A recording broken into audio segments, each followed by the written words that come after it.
jama'a ba za mu saurare su ba sai dai in za su zo su biya wannan damages din. In suka biya wannan damages din sannan sai su biya costs na time dinmu da za su sake consuming nan gaba. Kaga gobe in suka je suka yi alkawari da wani za su san cewa mutane kansu ya waye. Yau saboda haka gaskiya ba za mu saurare su. Na ɗaya kenan. Na biyu na yi mamaki kai da kace kai baka ga illa wannan abu ba. Dan Allah zan maka tambaya kai hakuri. Ba komai malam. Me field din da kai karatu? Community health. Community health. Digiri kai ko masters ko PhD ko ka zama professor? Faɗa mini da Allah kai hakuri. Digiri na malam. Digiri kai. Yanzu a matsayin digiri da kai na community health kana jin ya isa baka damar ka gano irin abubuwan da waɗannan professor suka iya ganowa tsakaninka da Allah? Mana ya danganta ga research.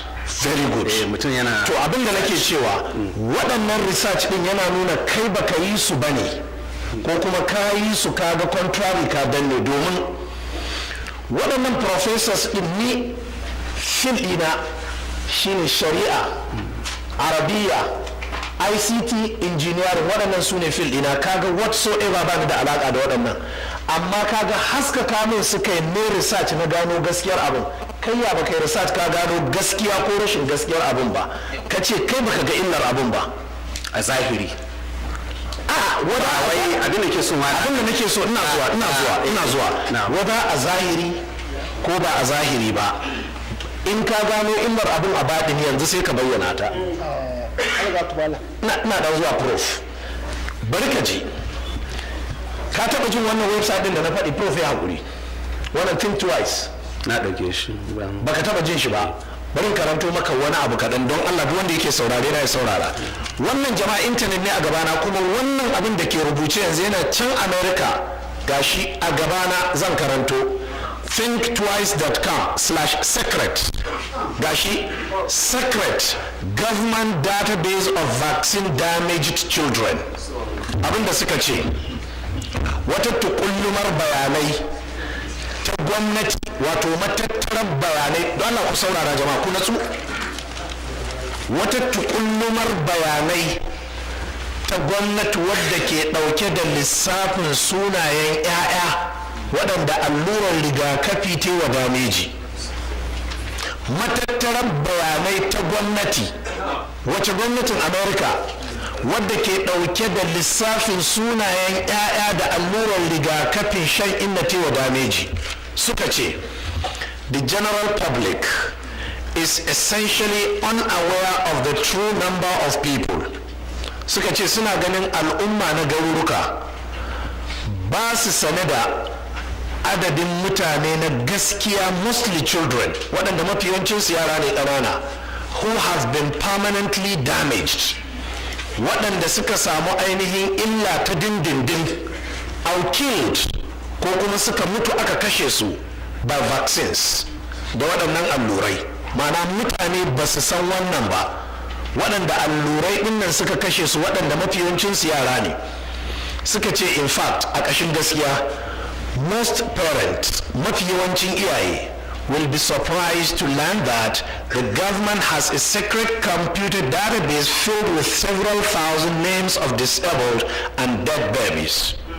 Suka ce suna ganin hakikani mafi yawancin iyaye za su yi matukar mamaki in suka gano cewa gwamnatin America tana da dauke da wata kwamfuta ta musamman wadda ke dauke da sunayen 'ya'ya, dubunnan 'ya'ya da jarirai waɗanda allurar rigakafin shan inna ta kashe.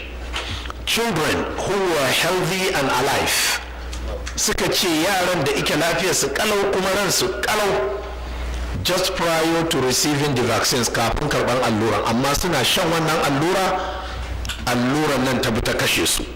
Of course, a ƙashin gaskiya, the medical establishment and federal government, hukumomin lafiya irin ku kenan, hukumomin lafiya da WHO da kuma waɗanda kai ka ce kuna partnering da su ne, wato dukkanin hukumomin lafiya su ne.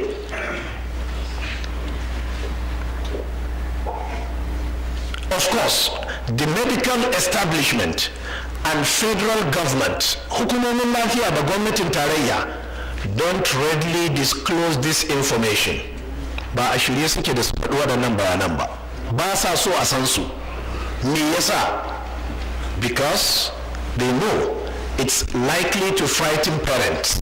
Waɗannan bayanan za su firgita iyaye into seeking other ways to protect their children. Domin neman wata hanyar mata da za su kare 'ya'yansu. Idan mutum ya san cewa allurar rigakafi ta kashe 'ya'ya, to in haka zuwa ka ce ga wata hanyar ma ko da addu'a ce sha wallahi zai ji tsoro. Don haka sai suka ce to kar a sake ma mutane su san wannan sirrin. In other words, parents might just think this issue through on their own and decide to reject the sops. Iyaye za su iya yanke wa kansu shawarar in ma maganin ne su nema ta wata hanya, amma su ki wannan allurar rigakafi. Wannan shine paragraph na farko a cikin wannan article din, www.thinktwice.com. sai kuma suka ce Federal Admission of Vaccine Risk. Ga irin dokokin da gwamnati ta tsara dangane da bayyana wa mutum haɗarin allurar rigakafi kafin a yi mishi. A cikin wannan suka kawo gashi har public law din, ina ma da professor yana nan ya zo ya faɗi waɗannan sakin layi da sauransu duk gashi nan sun abin nan. Mun fahimta? Saboda ne tun da mun ce mu 'yan boko ne, to a cikin boko ana girmama professionalism, ana girmama harkar ilimi. Na daga cikin abin da kuke faɗi wanda ni kuma I am in a better position in ba da ansa, sai ku ce wai abubuwan da ke kan intanet ai abubuwa ne waɗanda yake gurɓatattu. I am a professional, digiri na farko first class nake da shi jama'a akan harkar da ta shafi intanet da sauransu. Don haka irin waɗannan bayanan ne za ku zo ku buga kan mutane cewa wai ai intanet kowane shirme akwai. Duk abin da aka sa intanet in shirme ne ku zo ku tambaye mu za mu gaya muku. Idan bai da asali, in yana da asali ku zo mu gaya muku.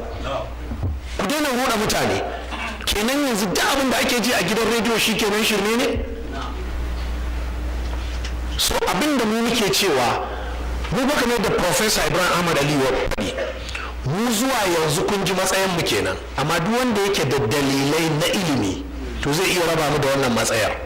Amma ni abin da nake cewa, a matsayin ka kai wanda kana cikin fagen harkar lafiya a karance da kuma a aikace, to research ya zama dole a kanka. Idan wancan professor ya ce maka ba komai, wannan professor ya ce maka da komai, a matsayinka na mai bincike sai ka binciko ka gane cikin maganganun biyu wacce ce daidai. In ba haka ba za ka yi ta karo da irin wannan, ka je ka tara malamai ka ce musu ai kaza, su ce a wane ya zo ya gamsar da su. Amma in kai kayi naka binciken tsaye za ka iya tashi kai musu gamsasshen bayani. Saboda haka abin da muke cewa, wannan website din kawai wanda zai linkin ɗinka zai sadar da kai zuwa ga miliyoyin shafuffuka akan haɗurran allurar rigakafi, waɗanda zai kawo maka tarihin da maganar wannan ƙodar biri da maganar wannan ɗan tayi, duk yana nan a cikin nan fa. Kuma su suke bugawa, to tambayar da za ka yi sai ka ce me yasa sun san abin yake da haɗari suke bayyana a saboda bin dokoki ne da tsayawa akan dokokinsu. Shine a ƙasashen turai dole ne duk abin da gwamnati take ciki ta fito ta gaya mutane gaskiya, kuma a publishing abin akan intanet. Don haka duk wata ajanda ta gwamnati idan akwai wata suka a kai, dole za a bari a yada, ba irin Najeriya ba ne. Yanzu nan ku ma'aikatan lafiya tun daga na gwamnati har majalisar ɗinkin duniya, daga ƙarshe sai ko koma kuna amfani da 'yan sanda da SSS da sarakunan gargajiya. Ga mai shago nan, sarkin gargajiya ya sha gayyatar shi. Me ya haɗa sarkin gargajiya da wannan? Sarkin gargajiya yana aiki ma constitution ne? It's not democratically elected. Don haka wace fawa yake da ita har da zai kira malami? To sannan jami'an tsaro, SSS nan sun sha gayyatar Malam Ibrahim Ahmad Aliyu, SSS sun sha gayyatar Professor Haruna Kaita. Kenan yanzu babu inci na ilimi da bayani. Kenan duk abin da gwamnati ta ga dama dole za a yada, idan mun ce ba ma so. Mu mun yanke shawara cewa allurar rigakafi a zuwa yanzu da dalilan da muke da su ba mu yarda da su ba, to kuma mu yi shiru. Don me ba mu yi shiru? Muna malaman al'umma. Don menene muna shugabannin al'umma za mu shiru? Amma kalubalen da muka jefa musu nan da Professor Kaita zo zuwa na ƙarshe cewa muka yi muna gayyata dukkan professionals ɗinsu su zo mu ma mu zo a zo a taru a wannan wuri, taro na kwana ɗaya, na kwana biyu, na kwana uku. Mu ba za mu taru ne cewa mun taru mu wayarwa da malamai kai ba. Rashin kunya ce ka ce za ka wayarwa da malami kai kana ɗan boko. Amma mu abin da muke cewa a taru a ji menene dalilan kowa, domin yanzu dokin mai baki ya fi gudu. Yanzu shi ga profesa nan ya yi magana, ga profesa Ibrahim Ahmad Aliyu, ni gani na yi magana. Yanzu dukkan mu are all on the same page, dukkan mu ra'ayin mu ɗaya. Idan waɗannan da su kuma suke goyon bayan abin suka zo, waɗanda su ma professionals ne, a zo a sa a yi magana mana. To me yasa ake kaucewa? Ga profesa Ibrahim Ahmad Aliyu sai da ya ce ba za su zo ba, na ce kai za su zo. Ya ce ba za su zo ba, na ce za su zo. Na ce ni da shi mun yi magana. Yanzu wannan wani irin abin kunya ne? Yana wakiltar hukumar Majalisar Ɗinkin Duniya? Yanzu ni a nan Najeriya ina wakiltar kamfanin Microsoft. Yanzu idan da kamfanin hukumar Microsoft za su kera wata na'ura ta kwamfuta ko handset ko wata na'ura ta sadarwa, idan aka samu wani cikas wanda za a je a kare ko a je a amsa bayani, za a turo cewa in tafi aikina ne. Don menene zan ji tsoro? Don kar in ji kunya? A'a, ba kunya ba ce, za mu je ne mu karɓi challenge. Kun yi na'ura kaza ta yi breaking a lokaci kaza da ake buƙatar ta, sai mu rubuta, in yaso sai mu ce a madadin hukumar Microsoft muna ba da haƙuri, in Allah so kuma za mu tura wannan sako na gaba, za a ga menene zai biyo baya, ko a yi mana dariya ko a yi mana yeho, amma mu a wurinmu mun samu fa'ida domin na'ura ce muka kera aka samu tasgaro. Gobe za mu wuce wannan, ba za a same mu a wannan ba. Ai da haka dan adam yake cika. Nan duk da kuka gansu ba wai ustazai ne ba kawai, fa hasab. Duk wanda ka gani nan mafi karanci yana da diploma, yana da digiri. To amma me ake tunanin cewa a zo barewa a tara malamai, har a ce wai a tara malamai, wai wannan hudu ba wai ita ce za a ce wai ana karanta malamai, wai an ba su ita, wai hudu ba ce daga Misra, hudu ba ce daga wuri kaza, hudu ba daga wuri kaza. Malami ne zaka gaya wannan hudubar? Sai dai limamin gargajiya. Limaman gargajiya su ne rubutattun hudubobi suke ba su ainihin tsoro. Amma wanda ya kwankwaɗi harshen larabci ya ƙoshi baya buƙatar ya samu rubutacciyar huduba ma, don ba ta da amfani. Wannan hudubar ita ce za ta canza wa limami ra'ayin shi? Saboda an mai da malaman musulunci cewa ba su san ilimin research methodology ba. Malaman da musulunci za a shiryo wai a ce wai ga hudubar wani malami a ƙasa kaza. Me yasa ba za a kawo dalilai a littattafai, dalilai a website, dalilai a kaza ba? Don haka ku ne kuke da wajabcin ku zo ku yi taro, wanda yake taron na farko za ku yi specifying, ku rubuta wa jama'a ga makasudan taron ɗaya kenan. Ku gaya wa malamai, duk malamin da zai magana ya je shiryo ya san cewa zai magana ne ta ilimi. Amma tsakani da Allah, takaddar gayyatar taron kawai tana bayyana cewa wai a zo taro ne hukumar lafiya za ta wayarwa da malamai kai.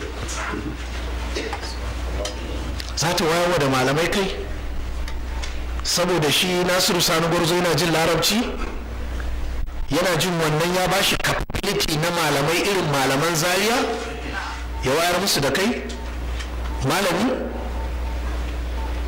Amma a rubuta wa malamai cewa ana gayyata ku rana kaza ga watan kaza a wuri kaza, za a tattauna akan kaza, ku je ku yi mana bincike, ku zo mu ga matsayin kowane malami. To mu abin da muke cewa mun kasa gane dalilin da yasa wai sai an tursasa abin. Ni shine abin da ya dame, wai me yasa ba za a tursasa mana jama'a mu ɗibi 'ya'yanmu mu kai su inda suke kai 'ya'yansu karatu ba? Me yasa ba za a zo yanzu a ɗibi 'ya'yan talakawa a ce waɗannan yaran ga su nan sun gama barewa kwaleji, don haka gwamnatin Najeriya ta ce dole sai sun tafi Amerika sun yi karatu? Me yasa ba za a yi musu haka ba? Me yasa wai sai wannan? Mu abin da ya dame mu kenan. Shi yasa ko da babu wata mugunyan manufa a ƙarƙashin wannan abin, dole mu za mu ce akwai mummunan manufa a kai. Don me yasa aka nace, me yasa aka matsa? sannan kun kasa bi ku amsa mana tambayoyin da ake yi, sannan mu abin da muke cewa ku zo ku gaya mana wai waɗannan abubuwan da ke kan intanet dangane da haɗurran nan daga ƙasar Amerika ne. Za ku yi wasa da hankalinmu ne ku ce ba gaskiya wani? Ga professors ga authors waɗanda suka rubuta articles da waɗannan littattafan, ku zo ku gaya mana gaskiya. Wai kawai abin da suke so wai su tara malamai, wai kawai wai malamai wai wannan hudubar wai ita ce WHO wai za ta tara wai ga wani malami wai hudubobin juma'a wai ita za a ba malamai wai su gamsu. Wannan malamai da suke karanta waɗannan littattafai yan 60 su ne wannan hudubar za ta canza wa tunani? Ku je ku ƙara nazari akan abin nan. Mu nasihar mu bari ku ji, asali mu fa ba mu ɗauki abin da zafi ba. Mu abin da muke cewa gaskiya saboda Allah kada gwamnatin Najeriya ta jawo mana wani bala'i. Yawwa a bar mu allurar rigakafin shan inna wanda yake so ya yi wa ɗan shi, wanda baya so a ƙyale shi. Mu kawai matsalar mu kenan, mu ba mu ce dole kada gwamnati ta yi ba, amma kuma mu kuma ba mu yadda gwamnati ta ce dole sai an yi ba. Mu iyakacin mu kenan. Da haka ina kira zuwa ga jami'an tsaro na SSS da 'yan sanda da SB da wane ne duk da ke wurin nan, ku je ku isarwa da gwamnati bala'i na tashin hankali ya ishi arewacin Najeriya, kar su jawo mana na biyu, don in suka jawo bayan shekaru 4 ko 'yan shekaru kaɗan nan za su gudu su bar ƙasar. Yanzu ina wancan la'anannen gwamna na Borno, wane ne sunan shi? SAS Madu Sharif, ina yake? Ya jawo musulmi bala'i ya tsallake. To irin wannan bala'in za ku ja mana, su turawan da kuke wa aiki suna can. Don haka gwamnatin tarayyar Najeriya da gwamnatin jihar Kaduna da ƙananan hukumomi na jihar Kaduna da hukumar lafiya ta duniya, mu ba mu yarda da allurar rigakafin shan inna ba, amma kuma kuna da 'yancin kuma ku saka malamai cikin gari, su ma suna zuwa su ne muku kamfen. Kuna da 'yancin ku fito gidajen rediyo ku ci gaba, amma magana a tirsasa wa wani a ce dole in ba haka ba za a tashe shi daga anguwar da yake, in ba haka ba za a ɗauki ɗan shi makaranta ba, in ba haka ba in ba haka ba in ba haka ba, me ya zafi? Kar ku jawo mana wani bala'i. Ina faɗin wannan maganan ne saboda na san yadda arewacin Najeriya yake yanzu game da harkar tsaro. Wallahi tallahi wannan abin ko zai iya juyewa a yanzu da fitintunu suke a bubbunna ko ya ɗauki wani salo wanda dukkaninmu za mu rena kanmu.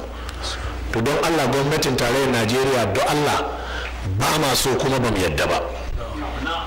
Sannan jami'an tsaro da ake amfani da ku, wallahi ku sani ƙarya ku ta sha ƙarya. Ƙarya ku ta sha ƙarya. Maganar a yi amfani da ku tursasa wani abin da yake so, Allah wannan ta wuce. Ƙarya ku ta sha ƙarya. Ku yi aiki ku ba su shawara, idan suka ƙi karɓar shawara ku rabu da su.